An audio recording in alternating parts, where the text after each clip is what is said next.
दोस्तों, ये कहानी एक सच्ची घटना पर आधारित है। अगर आपने अभी तक मेरे चैनल को सब्सक्राइब नहीं किया है तो प्लीज़ सब्सक्राइब कर लीजिए। तो चलिए शुरू करते हैं। भाई बहन का प्रेम।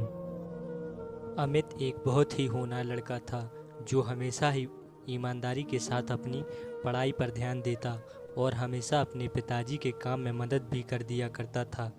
ऐसे तो वह सिर्फ 12वीं कक्षा का छात्र था, लेकिन फिर भी उसमें गजब का आत्मविश्वास था कि वह अकेले ही अपने पिता का काम संभाल लेता था और साथ में पढ़ाई भी कर लेता था।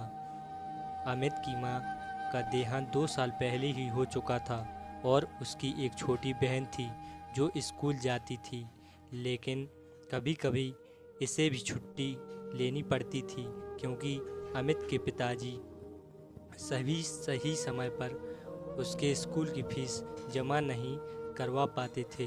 छोटी बहन को पढ़ाई का शौक़ नहीं था, लेकिन फिर भी अपने भाई के कहने पर वह पढ़ाई करने लगती थी। एक दिन छोटी बहन के पड़ोस में रहने वाली उसकी सहेली ने उससे अपने बर्थडे में आने के लिए कहा था।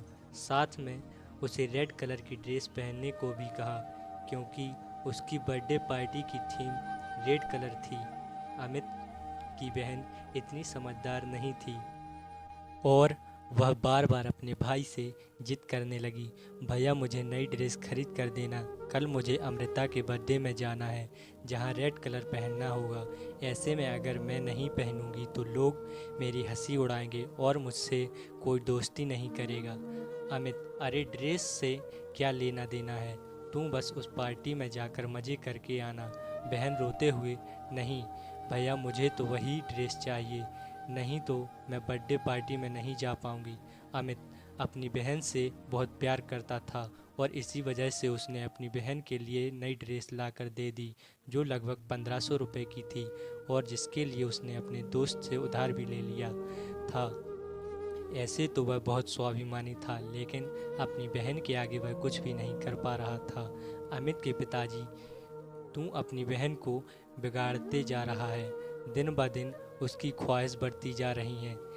देख बेटा, उसके अंदर तो यह समझदारी होनी चाहिए कि वह हमारी मजबूरी को समझ सके।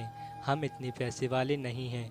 यह सब बातें दूर से ही अमित की बहन सुन रही थी और उसे यह सुनकर अच्छा नहीं लगा कि उसके पिताजी ने उसे कुछ भी देने से मना किया और उसे समझदार होने की बात की है।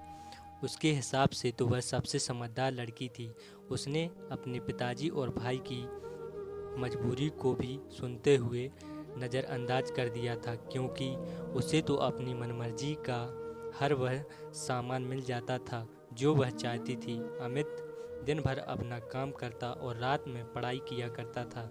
वह अपनी पढ़ाई को छोड़ना नहीं चाहता था।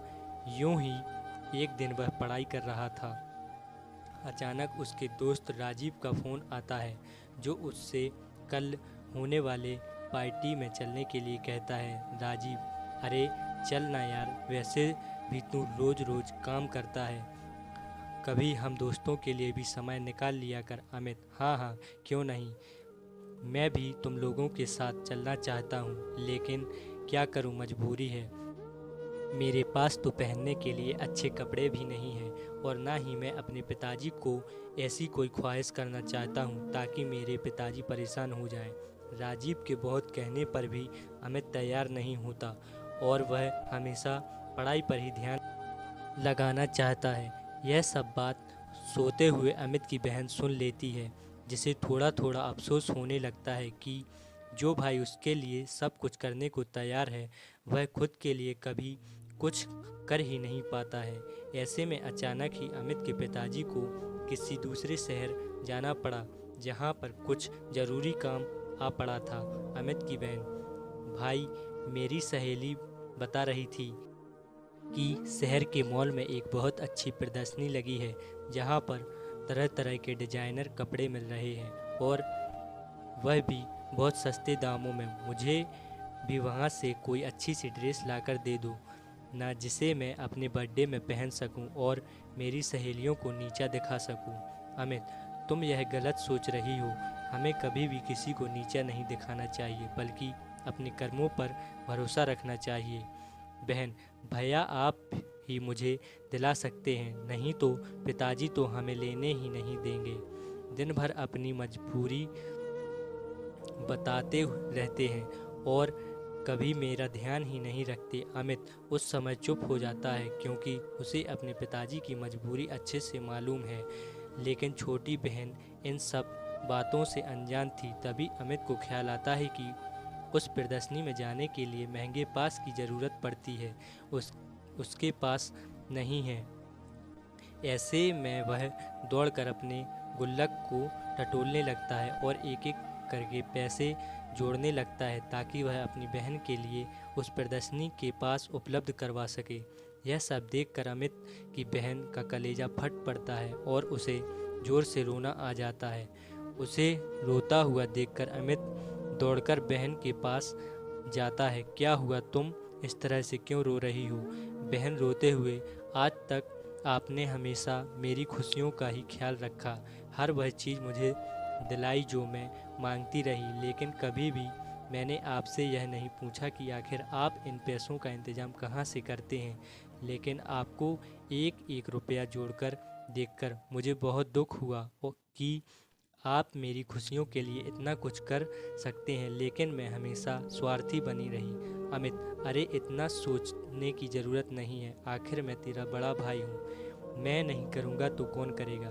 बस उसी वक्त अमित की बहन दौड़कर अपने बैग से एक चीज़ निकाल कर लाती है और अमित की आंखों पर हाथ रखकर कहती है, मैं आपके लिए कुछ लेकर आई हूँ। इस बात से अमित चौंक जाता है और जैसे ही वह अपनी आंखों से बहन का हाथ हटाता है तो देखता है कि उसकी बहन उसके लिए एक सुंदर सी शर्ट लेकर आई है। अमित आश्चर्य से कहता, यह तो बड़ी महंगी लगती है, पर तुम कहाँ से लेकर आई?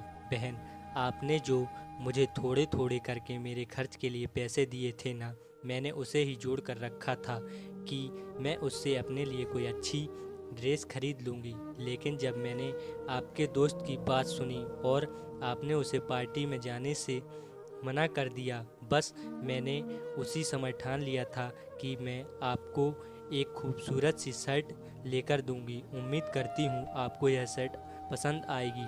अमित खुश होते हुए, अरे यह तो बहुत अच्छी है, मैं तो सोच भी नहीं सकता कि मेरे लिए कोई इतना भी कर सकता है। बहन भावुक होते हुए, यह तो मेरी तरफ से एक छोटा सा तोहफा है, लेकिन आज तक आपने जो मुझे प्यार और सम्मान दिया उसकी तो कोई भी तुलना नहीं की जा सकती। अब मैं हमेशा आपका और पिताजी का हाथ बटाऊंगी और कभी भी फिजूल खर्च नहीं करूंगी। वह बात सही है, जितनी चादर होती है हमें उतने ही पैर ही फैलाना चाहिए। बहन की समझदारी वाली बातों को सुनकर अमित की आंखों से आंसू आ जाते हैं और तभी पिताजी वहां खड़े होकर उन दोनों को देखने लगते हैं। अब पिताजी की आंखों में भी अमित के साथ साथ बहन के लिए गर्व के भाव आ जाते हैं और वे दोनों बच्चों को गले लगा लेते हैं। तो दोस्तों, कैसी लगी आप सबको हमारी ये वीडियो? अगर स्टोरी अच्छी लगी तो प्लीज़ चैनल को सब्सक्राइब करें और वीडियो को लाइक करें। थैंक यू दोस्तों।